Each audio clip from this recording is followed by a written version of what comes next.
ideas of what the medium is. Maybe it's this browser, which is Google Chrome. Maybe it's Google Docs, which is what this is in. Maybe it's you may know him as just an adjunct professor at Sacred Heart University. But did you know that Davis Donovan is also an award-winning journalist at WSHU Public Radio? Davis got his start writing fan fiction and entertainment columns during college in Missouri. It was only then that his love for journalism really started to grow.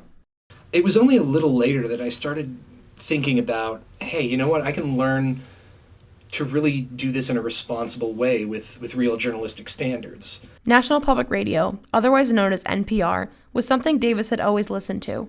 I really appreciated the idea that the news could be responsible and to a degree, interesting and compelling and even entertaining, while not selling short the informative and responsible nature of it.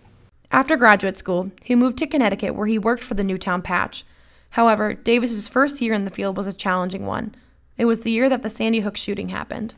All I could do was try to be a human and try to tell people's stories in the most responsible possible way.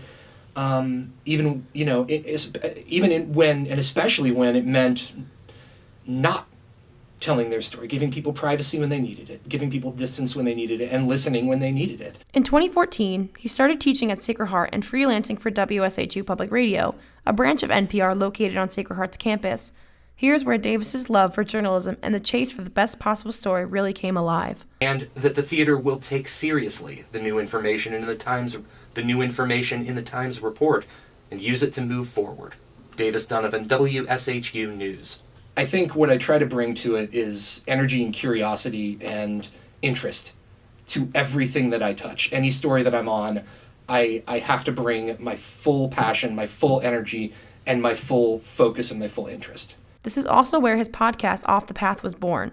He stems this from his creativity and love for going out into the field and finding new stories every day. The idea, I think, is key to what I think of as kind of the central focus of journalism, which is go somewhere, find out what's going on, and that's what I always tell my students, this is what a journalist is. You go somewhere, you find out what's going on, and you tell people.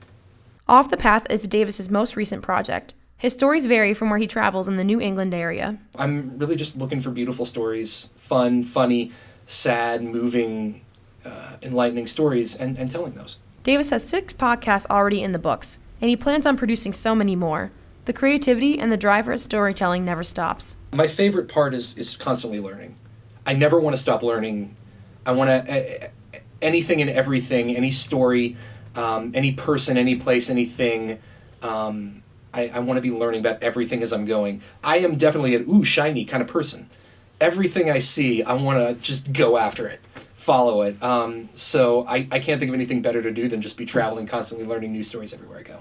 This is nothing like having a 9-to-5 job. It has so much more meaning than that. I'm blessed. Anybody who works anything like what I do is blessed to be able to do this. I don't deserve to be able to, I don't consider myself working. I think of what I do as getting up and going at it every day. It's not work. And for those thinking about going into the field of journalism, Davis believes that if you have the passion and the drive for good news, it will defeat all the rest. Everybody working in here has passion about it. There's enough of us, clearly, to keep an industry alive, to fill the jobs. And I think there's enough people who maybe they don't do it for a living, but they're passionate about getting good news. The people who just want to yell and Donald Trump and fake news, they'll lose. And people who care about making the media landscape and the world a better place will win. From Fairfield, Connecticut, I'm Natalie Chiafari, reporting for The Pulse.